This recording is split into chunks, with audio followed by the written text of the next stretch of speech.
Hi, it's Michael Zipursky from consultingsuccess.com, and welcome back to another Consulting Corner, where consultants learn how to consistently attract their ideal clients and significantly increase their fees. In this episode, let's talk about consulting firm names. Consultants ask me on a pretty frequent and regular basis, does a consulting firm name really matter? What should I call my consulting business?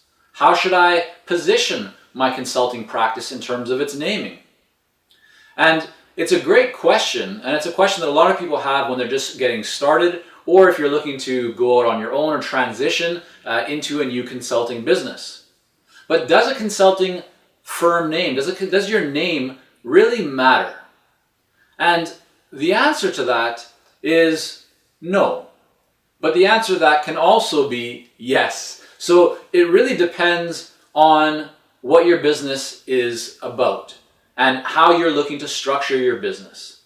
Now, what I mean by that is, I'll take here a copy of our book, The Consulting Success System 2.0. Now, this book, no one buys this book simply because it's called The Consulting Success System 2.0, right? They buy this book, and maybe you've bought this book, because you know who the author is. You're familiar with the consultingsuccess.com brand.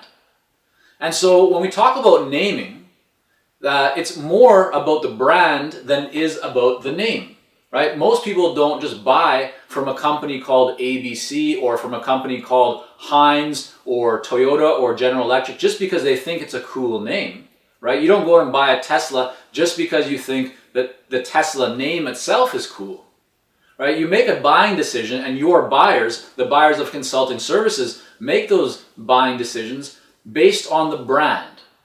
Right? So while a name can be interesting and powerful to get someone's attention, it isn't necessarily, and actually almost in all cases, isn't the determining factor of why a buyer chooses to buy from you, or even why they select you, or even why they reach out to you.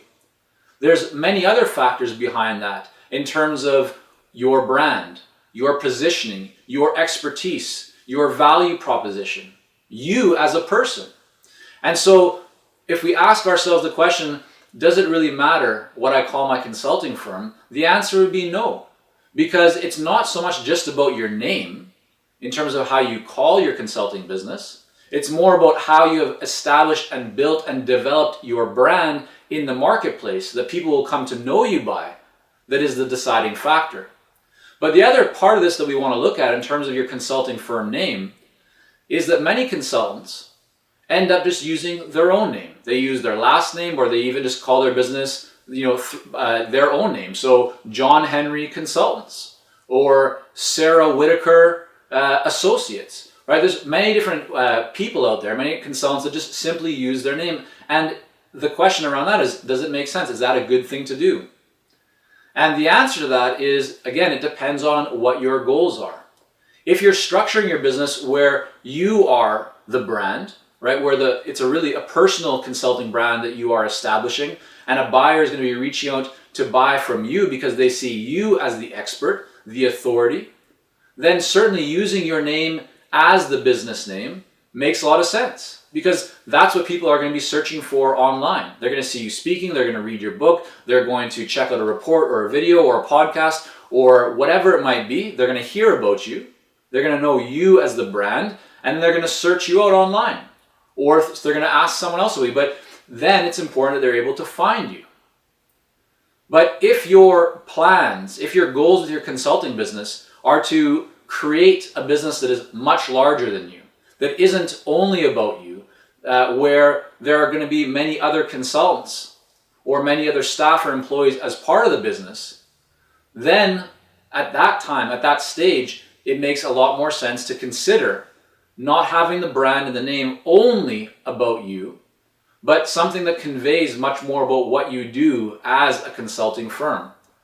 Because if the name is attached to you and you're looking and planning to grow your consulting business with the potential to exit, to sell the business down the road, having that name directly attached to you, if you're planning to leave that business, doesn't make the most sense. But for the vast majority of consultants, using your own name as the consulting business name, or using your last name or part of the name and labeling it as consulting or associates or even partners if there's more than one person, right, or strategy, that's totally fine. It makes sense. So don't overthink the consulting firm name. I've spoken with so many consultants who tell me, yeah, I'm waiting to really launch my business, to really get out there until I have my name and my branding and my website and my logo ready. I need to have my glossy brochures and my business card before I make a splash in the market. And I tell them, I say that is ridiculous. Don't wait, right? You don't need to have everything ready to start making an impact in the market, to start getting out there. And it's the same thing with your consulting firm name. Don't let trying to perfect that name hold you back from taking action and from the real action that matters most, which is to get in front of your ideal clients, to gain that visibility and exposure, and to start creating meaningful conversations with real buyers.